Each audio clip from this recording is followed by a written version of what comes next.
The Zephyrian delegation had witnessed many species across the galaxy, but nothing had prepared them for the human named Marcus Chen. Standing barely 1.8 meters tall, he seemed unremarkable among the towering HFY warriors and the crystalline, fourth-hand scholars gathered in the diplomatic station's main hall. The Zephyrians, with their advanced neural networks and centuries of peaceful evolution, considered themselves the galaxy's most sophisticated species. Fear was a primitive emotion they had long since abandoned. Ambassador Velnara observed the human through her compound eyes, cataloging his movements with scientific curiosity. Humans were newcomers to the Galactic Council, a young species that had somehow achieved faster-than-light travel despite their brief existence. Their planet, Earth, was considered a backwater world with harsh conditions that most civilized species found inhospitable. Fascinating, Velnara murmured to her aide, Zixtar. Notice how the human's heartbeat remained steady despite being surrounded by species that could easily overpower him. Either they lack proper threat assessment or— Her words were cut, short as alarms began blaring throughout the station. The artificial gravity flickered and emergency lights bathed the hall in crimson. Through the massive viewport, they could see the source of the chaos. A destroyer-class vessel from the hegemony, the galaxy's most feared military faction, emerging from hyperspace. All delegates to emergency shelters, announced the station's AI. Hull breach detected in sectors 7 through 12, containment failing. Panic erupted. The dignified Vorthans shattered into prismatic fragments as they teleported to safety. HFY warriors, despite their imposing size, stumbled over each other in their haste to reach the escape pods.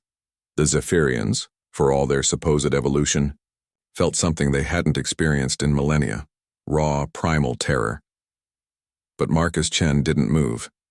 He stood perfectly still, his brown eyes tracking the chaos with an almost predatory calm.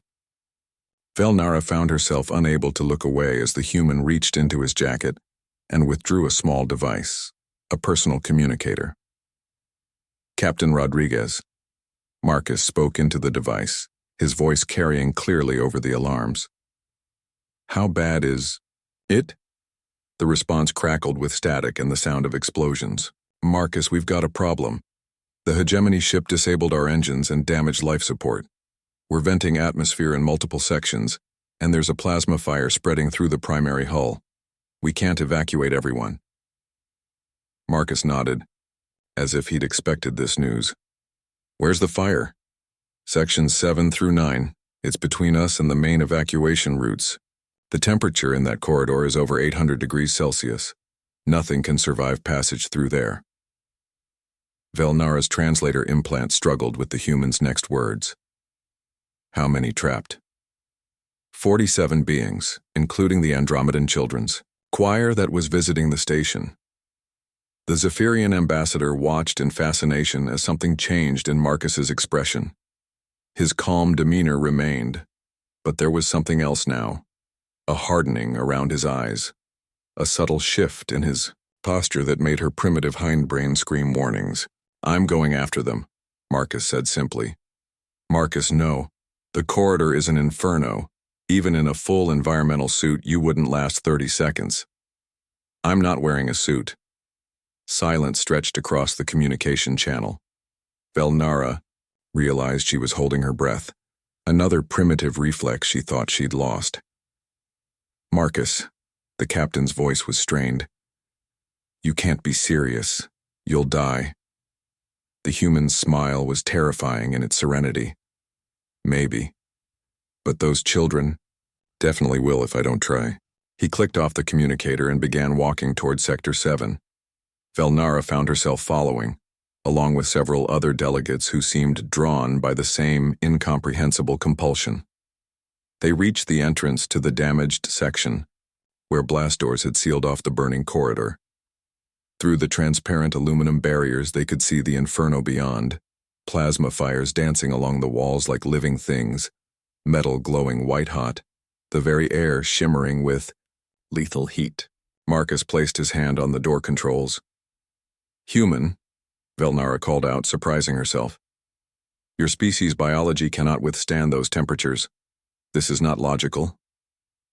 Marcus turned to look at her, and for the first time she saw something in his eyes that her advanced mind couldn't quantify. It wasn't madness, nor was it mere bravery. It was something far more alien and terrifying.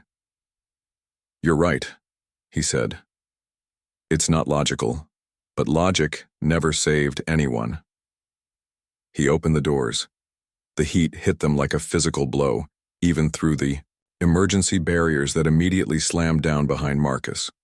They watched through the thick, transparent metal as the human walked into hell itself. His clothes began smoking immediately. Within seconds, they were smoldering, then burning. His skin reddened, then began to blister, but he didn't stop. He didn't even slow down. Velnara's advanced mind reeled as it tried to process what she was witnessing. The human should have collapsed from pain, should have died from heat exposure, should have turned back from basic survival instinct. Instead, Marcus Chen walked through fire like it was merely an inconvenience. Through the station's internal sensors, they watched him reach the trapped beings, a mixture of species huddled in a damaged section where the fire hadn't yet reached, but the heat was climbing steadily. Children of various races looked up at the burning figure who had somehow materialized before them. Marcus's voice, somehow still steady despite the flames consuming his clothing and charring his skin, came through the intercom. "Everyone stay calm. We're leaving. Now." What followed defied everything the assembled delegates thought they knew about biology, physics, and sanity.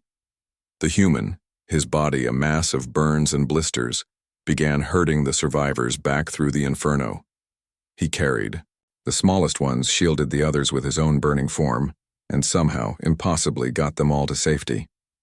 When the blast doors opened to release the survivors, Marcus Chen collapsed.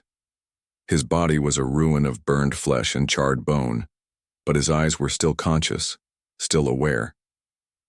Medical teams rushed to stabilize him in a stasis field, and remarkably, the human medic seemed confident he would survive. As the chaos subsided and the hegemony ship mysteriously withdrew, Velnara stood staring at the scorch marks on the corridor floor. For the first time in her species' recorded history, a Zephyrian understood fear. Not the fear of death or pain, but the fear of something far more terrifying. The fear of a species that would walk through fire for strangers. The fear of beings who could endure the impossible. Not because they were too stupid to understand the odds, but because they had decided the odds didn't matter. Zixtar approached cautiously. "Ambassador, should we recommend limiting human involvement in council affairs? They appear to be unstable." Velnara continued staring at the scorch marks, her compound eyes reflecting the emergency lighting. "No," she said quietly.